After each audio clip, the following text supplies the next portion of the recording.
UFO enthusiasts are buzzing about the recent release of Project Blue Book, the Air Force's top-secret files on sightings dating back to the 1940s. Some 130,000 pages of declassified reports were posted online in January by a California man who spent nearly 20 years hounding the government to produce them. For more on this, we turn to senior reporter Steve Losey, who has covered this curious story for Air Force Times. Thanks for joining us, Steve. Glad to be here. So to start off, just tell us about this huge data dump. You've got 130,000 pages. What's in it?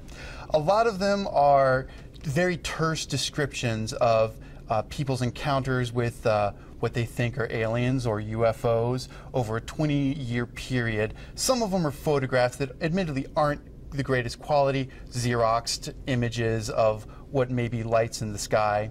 But I think what's interesting is it's not all drunk yahoos making these claims in these reports. There's a lot of reports from military personnel describing what they've seen. For example, there was a Air Force Office of Special Investigations agent who reported seeing a star-like craft above Holloman Air Force Base in New Mexico.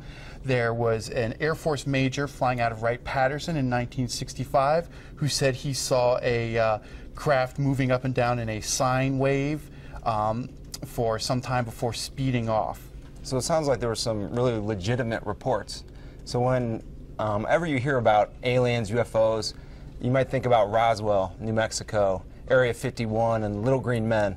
Is there any clarity on that topic? No, you won't find anything about the 1947 Roswell incident or alien autopsies or anything like that in these files. The National Archives has said they've looked for references to the Roswell incident. They can't find them. But there are other references to sightings at Roswell. Some airmen in later years who said they saw craft above Roswell. Okay, in 1969, the Air Force stopped studying UFOs, or at least they're telling us that's when they stopped. So why is that? So there was a committee at the University of Colorado called the Condon Committee that in the late 60s looked into everything the Air Force had collected on UFOs, and they concluded there's no evidence there. There's no evidence that we're being visited, there's no evidence that these are national security threats, and as a result, the Air Force closed the book on UFOs. Now, this isn't the first time the Air Force dismissed UFOs. In 1952, there was an incident where lights were seen above Washington, D.C., and Air Force Major General John Samford gave this press conference where he said the bulk of these sightings can be explained. I am here to discuss the so-called flying saucers. The Air Force interest in this problem has been due to our feeling of an obligation to identify and analyze to the best of our ability anything in the air that may have the possibility of threat or menace to the United States.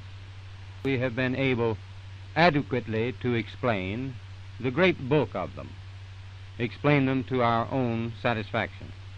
We've been able to explain them as hoaxes, as erroneously identified friendly aircraft, as meteorological or electronic phenomena, or as light aberrations. So I think it's worth noting that a lot of these UFO sightings have been explained in recent years as the Air Force testing stealth aircraft or experimental aircraft such as the SR-71 Blackbird, the F-117 Nighthawk, and the U-2 spy plane, which the CIA said that's what was being tested at Area 51, which is, of course, the notorious site where some people think there are alien autopsies being done. So to paraphrase the X-Files, now that this data is out there, is the truth out there?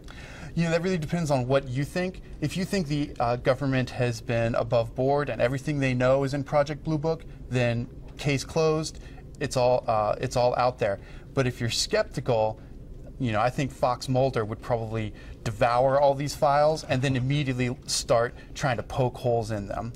But regardless of how you feel, I think it's a fascinating set of files to look at because it is a window into a time when the U.S. government took the possibility of aliens seriously enough to devote considerable time, resources, and manpower into investigating them. And that's pretty interesting, I think.